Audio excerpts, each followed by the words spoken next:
तो अब आपका नेक्स्ट पॉइंट क्या रहेगा, इससे आगे वाला पॉइंट जो है वो आप ध्यान देंगे।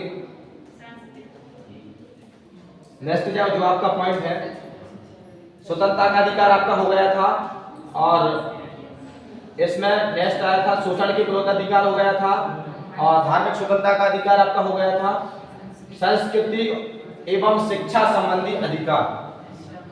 ये थोड़ा सा पॉइंट है, शिक्षा से रिलेटेड है, तो हमें थोड़ा सा इस पर ज्यादा ध्यान देना है ना। तो इस पे किस प्रकार से हम इसे एक्सप्लेन करेंगे। तो सबसे पहली चीज क्या है कि ये आपका जो अधिकार है वो 29 और 30वें आर्टिकल में रखा हुआ है। 29 और 30, ये 29 और 30 वाले अधिकार अनुच्छेद में एक्सप्लेन किया गया। क्या किया गया, इसका कैसे एक्सप्लेन किया गया कि शिक्षा संबंधित अधिकार जो है, संस्कृति संबंधी अधिकार। तो हमें दोनों चीज समझनी है, शिक्षा और संस्कृति को, ठीक है। तो अब क्या होगा, इसमें कैसे समझेंगे कि अनुच्छेद 29 क्या कहता है। अल्पसंख्यक अपनी भाषा संस्कृति को सुरक्षित रख सकते हैं। अल्पसंख्यक जो है वो अपनी भाषा और संस्कृति को सुरक्षित रख सकते हैं, और तथा उसे भाषा, जाति, धर्म के आधार पर किसी संस्था में जाने से नहीं रोका जा सकता। अर्थात कहने का मतलब है आर्टिकल नंबर 29 जो है वो क्या कार्य करेगा, उसमें क्या वर्णित किया गया है। आर्टिकल नंबर 29 में या 29वें अनुच्छेद में किस चीज का वर्णन किया गया है, तो वो हम देखेंगे कि जो आपका अल्पसंख्यक वर्ग के लोग हैं या अल्पसंख्यक हैं, वो अपनी भाषा और संस्कृति को पूर्णतः सुरक्षित रख सकते हैं, ऐसा अधिकार दिया गया उनके लिए। किसमें, आर्टिकल नंबर 29 में, अनुच्छेद नंबर कितना, 29 में। तो वो पूर्णतः सुरक्षित रख सकते हैं। इसके बाद उसमें उसे भाषा, जाति, धर्म के आधार पर किसी संस्था में जाने से नहीं रोका जा सकता, इसे अल्पसंख्यक लोगों को। अब इसमें क्या है कि इसमें किसी वो तो पहले ही अपन पढ़ चुके कि अस्पष्टता वाली भावना पहले पढ़ चुके कि किसी को अपन जाति के रूप में या फिर किसी भी प्रकार का कोई भेदभाव नहीं करेंगे, और इनको एक अलग से ये अधिकार है कि अल्पसंख्यक लोग अपनी संस्कृति और भाषा को पूर्णतः सुरक्षित कर सकें। तो ये पॉइंट आपको अगर कभी पूछा जाए तो आप क्या बताएंगे, आर्टिकल नंबर 29 बताएंगे। फिर नेक्स्ट क्या है, 30 में क्या है, अल्पसंख्यक देखते हैं थोड़ा सा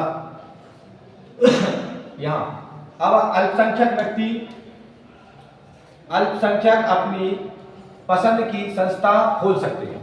क्या है, अल्पसंख्यक लोग जो है, आपने देखा होगा कि जो कई संस्थाएं ऐसी खुली रहती, वो कहते हैं माइनॉरिटी को थ्रू मान्यता है, अल्पसंख्यक में जो है मानता है।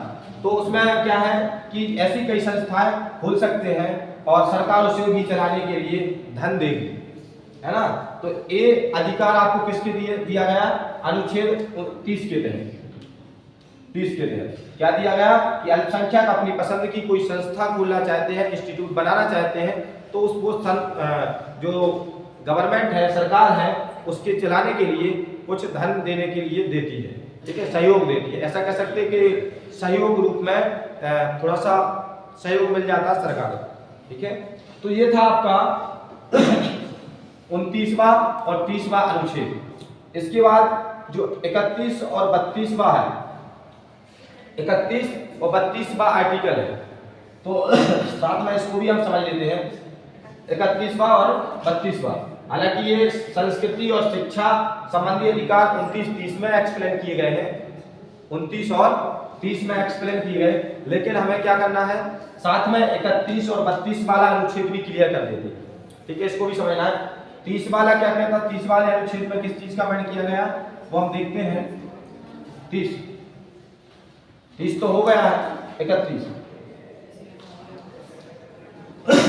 अब इसमें क्या है, थोड़ा सा पैतृक संपत्ति की बात की जाती है। पैतृक संपत्ति क्या होती कि जो अपने, जैसे हम लोग हैं, हम लोगों के पिता की जो संपत्ति है वो एक तरह से पैतृक संपत्ति, पिता के नाम पे जो आई होगी वो उनके पिता के नाम से आई होगी, तो लगभग एक स्थानांतरण जो होती जाती है जो संपत्ति, पिता से पुत्र के नाम पे आ गए, उसके दूसरे पीढ़ी से पीढ़ी मतलब चली जाती है। तो वो क्या है, स्टेप बाय स्टेप होती है। मान लिया जाए कि कोई व्यक्ति है, इसके बच्चे के नाम इसकी संपत्ति आ गई, फिर इसके बच्चे के नाम इसकी संपत्ति आ गई, तो वो संपत्ति जो चली आ रही वो किसकी कहलाएगी, पैतृक संपत्ति कहलाएगी। ठीक है, तो पैतृक क्या है, पैतृक संपत्ति की चर्चा जो मूल अधिकार या 44वां संविधान संशोधन 1978, ध्यान देना कि 1978 द्वारा इसे हटाकर 300 का में जोड़ दिया गया।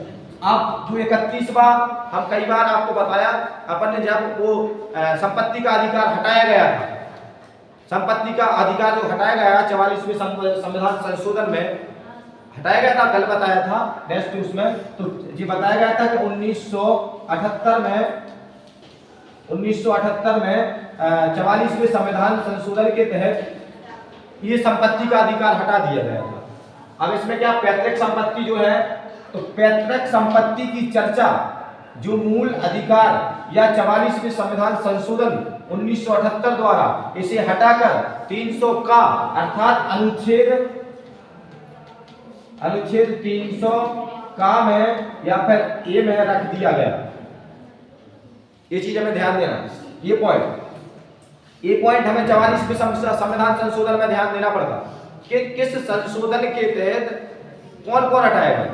तो एक 19 में अनुच्छेद 19 में से एक पॉइंट हटाया गया इस 44वें संविधान संशोधन के तहत। उसमें जो नीचे स्वतंत्रता वाले अनुच्छेद 19 में ध्यान रखना, सभी प्रकार की स्वतंत्रताओं का वर्णन किया गया अनुच्छेद 19 में।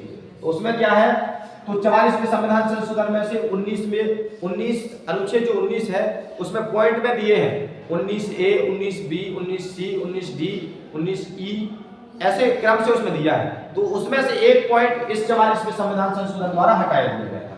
तो उसमें ऐसा कहा जाता है कि अनुच्छेद 19 का एक पॉइंट जोड़ के वो भी हो जाता है और एक होता है 31वां। ये दोनों जो है संपत्ति के तौर पर हटाए गए थे। संपत्ति के अंदर हटा करके इनको कहां रख दिया गया था, अनुच्छेद 300 का में रख दिया गया था। अगर आप कभी देखेंगे तो इसका मतलब निकलेगा आपका अनुच्छेद 300। अब भारतीय संविधान, ठीक। इसके बाद 32वां।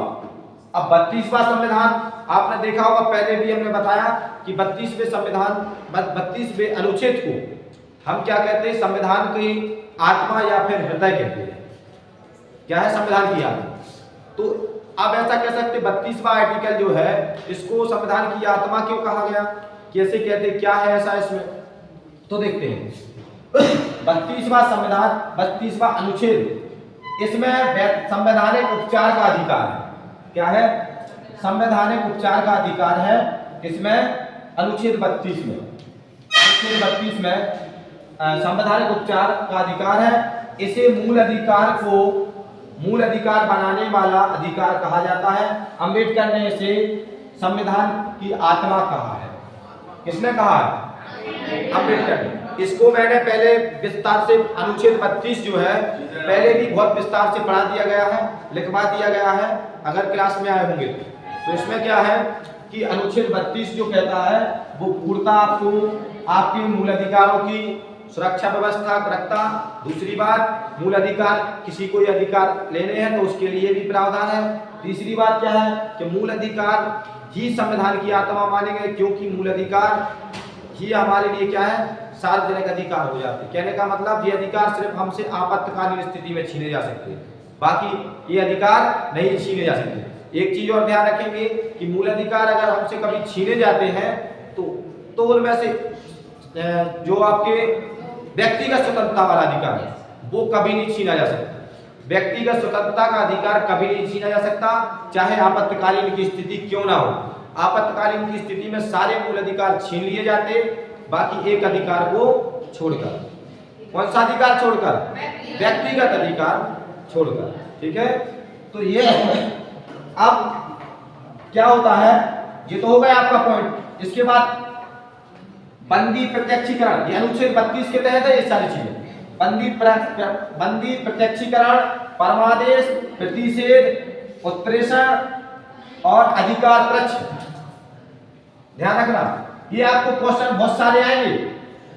इसमें ये पॉइंट बाय पॉइंट आपको मिलते जाएंगे, लेकिन आगे आपको मॉडल में या किताब में ये आपको क्या मिलेंगे, बहुत लंबे मिलेंगे।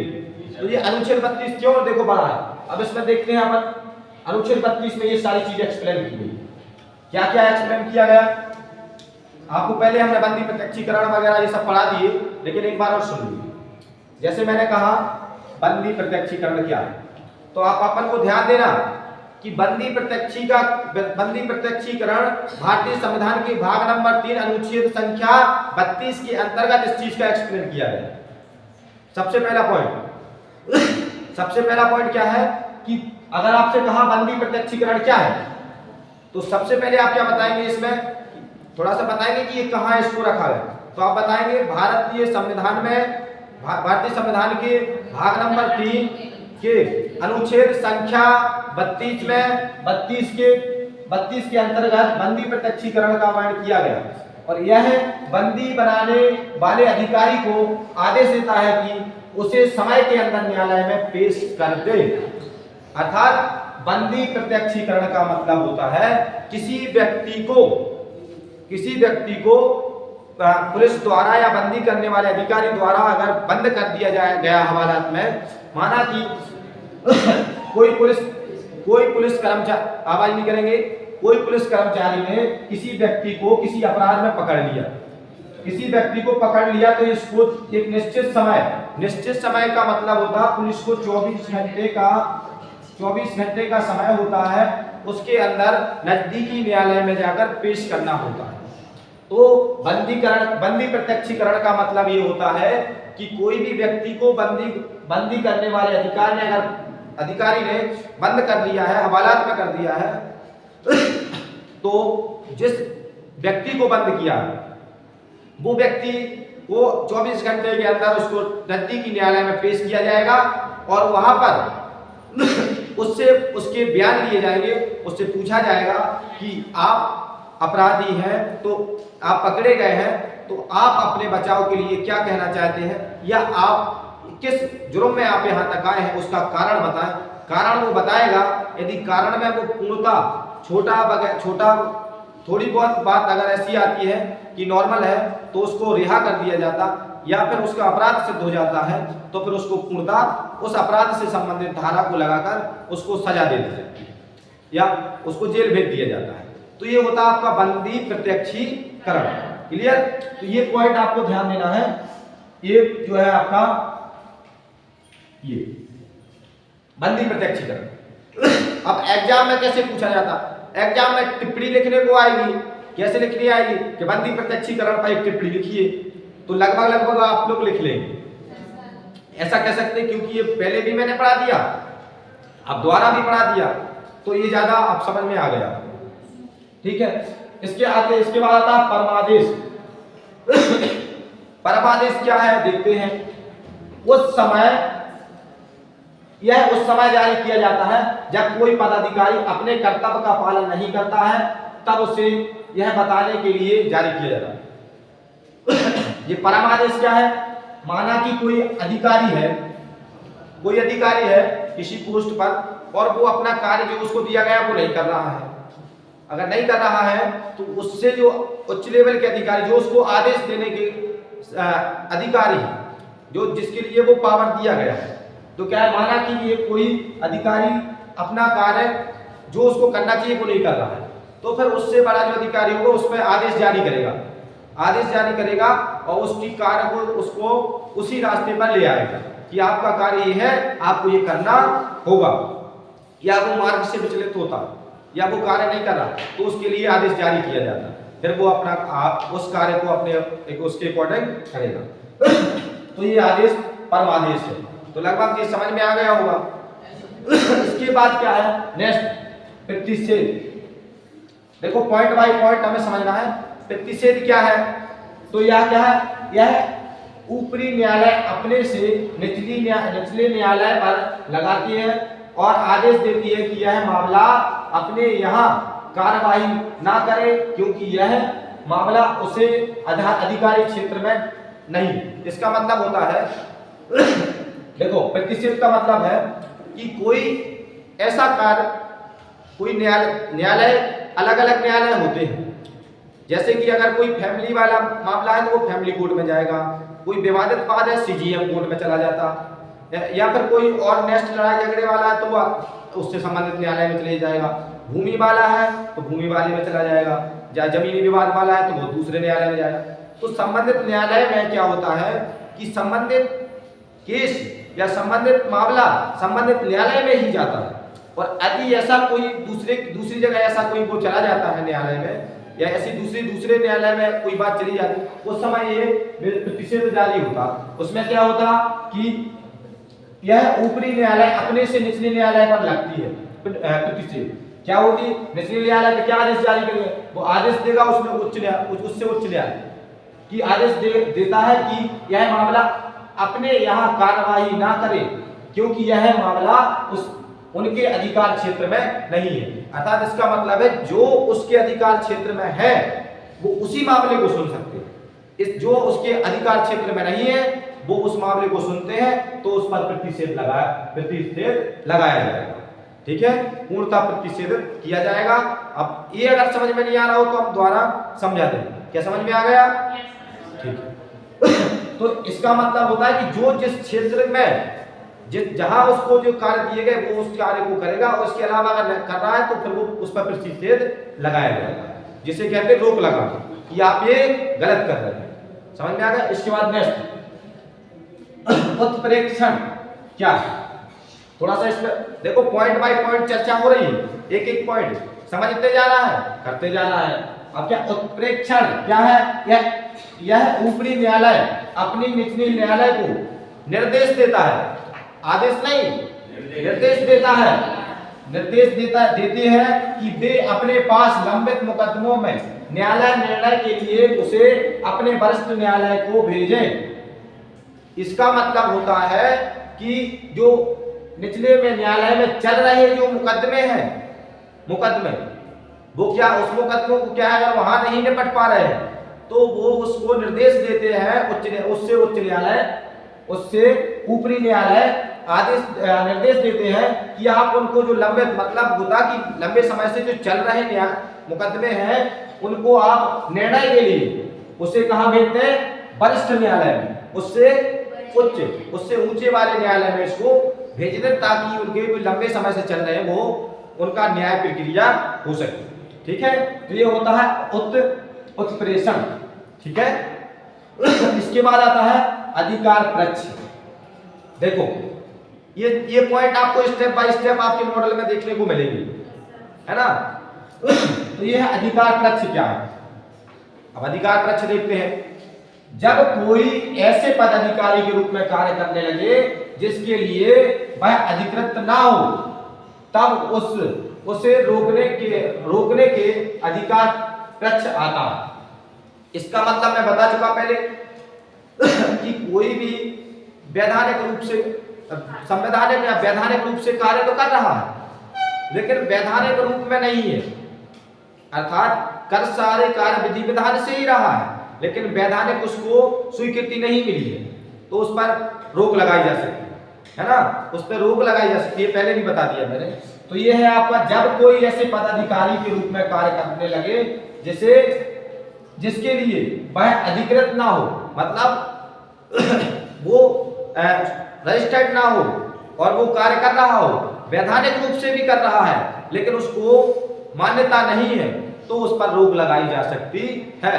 क्योंकि वैधानिक तभी कहलाएगा जब विधि विधान के अकॉर्डिंग रजिस्टर्ड हो, कैसा हो, वो पूर्णतः उसमें पंजीकृत हो, तभी वो क्या कहलाएगा, वैधानिक रूप से कार्य कहलाएगा। तो ये आपका था अनुच्छेद 32। अनुच्छेद 32 में इसलिए इसमें जो सारी चीजें रखी हुई हैं इन्हीं के महत्व को समझते हुए संविधान के आत्मा डॉक्टर भीमराव अंबेडकर जी ने कहा था। किसको कहा था? अनुच्छेद 32 को डॉक्टर भीमराव अंबेडकर ने कहा था। और आलोचकों ने इसे क्या कहा था? इसके कुछ आलोचक भी थे, चलो देखते हैं। इसके बाद नेक्स्ट अब हमें क्या ध्यान देना है, आगे देखो। आज आपके फंडामेंटल राइट पूर्णतः खत्म हो जाएंगे, आज आपके फंडामेंटल राइट्स जो है मौलिक अधिकार पूर्णतः समाप्त हो जाएंगे। 35 तक अपन को कंप्लीट करने थे अनुच्छेद, तो 35 तक कंप्लीट हो जाएगा। इसमें सारी चीजें हम बता चुके हैं, आपको लगभग सारी चीजें बता चुके हैं। भीमराव अंबेडकर ने अनुच्छेद 32 को संविधान की आत्मा कहा, जो मूल अधिकार को देखो, जो मूल अधिकार को मूल अधिकार बनाता है। अर्थात अनुच्छेद 32 वास्तविकता में मूल अधिकार को मूल अधिकार बनाता है। कहने का मतलब यह है कि मूल अधिकार जो दिए गए हैं उनकी सारी प्रक्रिया, देखो जितनी भी सारी प्रक्रिया है वो किसके अंतर्गत है, अनुच्छेद 32। बाकी जो फंडामेंटल राइट है वो अनुच्छेद 12 से कह सकते, 14 से 18, 14 से शुरू कर सकते, 14 से 35 तक कह सकते। लेकिन हमें ध्यान देना कि 12 और 13वें आर्टिकल्स में 13 और 14 से और 12 यहाँ से शुरू होता है। तो ये दो आर्टिकल हमें फंडामेंटल राइट्स का डेफिनेशन कह सकते, डेफिनेशन के काम में आते 12 और 13, और उसके क्षेत्र को दर्शा देते हैं कि कहां से कहां तक एक्सप्लेन किया है। फिर 14 अनुच्छेद 14 से 35 तक उन 6 मूल अधिकारों का वर्णन किया जाता है। पहले 7 मौलिक अधिकार थे, कितने? 7। ठीक है। इसके बाद अनुच्छेद 32 को क्या कहा गया, संविधान की आत्मा, हृदय और आत्मा। अब आता है अनुच्छेद 33, 34, 35। हमें 3 आर्टिकल और पढ़ने हैं और आपके फंडामेंटल राइट्स खत्म। देखते हैं। देश की सुरक्षा के लिए संसद, सेना, मीडिया तथा गुप्तचर के मूल अधिकार को सीमित कर सकता है। क्या अनुच्छेद 33 क्या कर सकता है? देखेंगे। अनुच्छेद 33 क्या कर सकता है? देश की सुरक्षा के लिए संसद, सेना, मीडिया, गुप्तचर के मूल अधिकारों को सीमित कर सकता है। सीमित मतलब एक निश्चित सीमाओं में अपने अधिकार मिलेंगे और उनके अकॉर्डिंग वो अधिकार प्राप्त कार्य करेंगे। ठीक है। अब क्या है, अनुच्छेद 34 क्या कहता? भारत में कहीं भी सेना का कानून लागू हो सकता है। क्या है? जो सेना है उसका कानून जो है भारत के किसी भी कोने में लागू किया जा सकता है। ऐसा नहीं है कि जम्मू कश्मीर क्षेत्र में वो उनके लिए वो कानून चला तो वो मुंबई साइड नहीं चल सकता। वो अपना कानून किसी भी क्षेत्र में भारत के कोने में चला सकते लागू हो सकता। तथा उसके न्यायालय को कोर्ट मार्शल कहते हैं। किसके न्यायालय को? भारतीय सेना क्या कहते हैं? कोर्ट मार्शल कहते हैं। किसके? भारत में कहीं भी सेना का कानून लागू हो सकता और उसके इस कानून की प्रक्रिया को क्या कहते हैं? कोर्ट मार्शल कहते हैं। ठीक है। इसके बाद क्या है? अनुच्छेद 35। ये फंडामेंटल राइट्स का सबसे लास्ट आर्टिकल है और सबसे लास्ट के अलावा आपका फंडामेंटल राइट खत्म भी हो जाएगा यहां से। तो मूल अधिकार के लागू होने की चर्चा और मूल अधिकार को 7 भागों में बांटा गया, लेकिन वर्तमान में यह केवल 6। अब ध्यान दें, मूल अधिकार जो है तो 35वां आर्टिकल क्या कहता है कि मूल अधिकारों की इसमें चर्चा होगी। मूल अधिकारों को 7 भागों में बांटा गया है, लेकिन यहां है नहीं होना चाहिए, बांटा गया था। मूल अधिकारों को 7 भागों में बांटा गया था। क्लियर? अब हुआ क्या? मूल अधिकारों को 7 भागों में बांटा गया था, लेकिन वर्तमान में 6 है। वर्तमान में क्या है? 6 है। उसका कारण क्या है? वो आपका है 44वां संविधान संशोधन। 44वां संविधान संशोधन उसका कारण है। अब 44वां संशोधन क्या है? अब क्या है 44वां संशोधन में 44वां संविधान संशोधन के द्वारा ये संपत्ति का अधिकार हटाया गया था। जब संपत्ति का अधिकार, अब क्या है इसमें कहा गया कि इस चीज को हमें एक्सप्लेन करना है। अपना अनुच्छेद 35 कहता है मूल अधिकारों को और उनके 7 भागों को और वर्तमान 6 भागों को एक्सप्लेन करना है। वो हम लोग देखो कैसे करते हैं। 44वें संविधान संशोधन के तहत जो 7 भागों में बांटे हुए थे मूल अधिकार, तो एक अधिकार हट गया था संपत्ति का अधिकार, इससे हटके बचे थे 6 और जो हटाया गया था वो अनुच्छेद 300 का में रखा गया था। ये अनुच्छेद 300 का में इसको रख दिया गया था। ठीक है, जब अनुच्छेद 300 का में रखा गया था तो 44वां संविधान संशोधन के द्वारा रखा गया। अब हमें इस चीज को ध्यान रखना, जो 6 भाग है, 6 जो पार्ट है किसके संविधान की, 6 पार्ट जो है वो कौन कौन से हैं वो एक बार और हम बता दे रहे हैं आपको। देखेंगे नंबर बाय नंबर देख लेंगे। देखेंगे मूल अधिकार या मौलिक अधिकार 12 से 35 से एक्सप्लेन किए गए हैं। अब देखो कौन कौन से हैं। पहला ये आपका है क्या, ये आपका है समानता का अधिकार। ठीक है, पहला एक जो कि 14 से 18 तक एक्सप्लेन किया गया। हमें ध्यान देना, बात को समझो, हमें ध्यान देना। हम आपसे पूछेंगे कितने मौलिक अधिकार हैं, आपको बताना 6। हम कहेंगे कितने थे, आपको बताना 7। हम कहेंगे 6 हैं तो कौन कौन से हैं। आपने कहा समानता का अधिकार, हमने पूछा है कि समानता का कहां से कहां तक बैठ किया गया, तो आप बताएंगे 14 से 18 तक।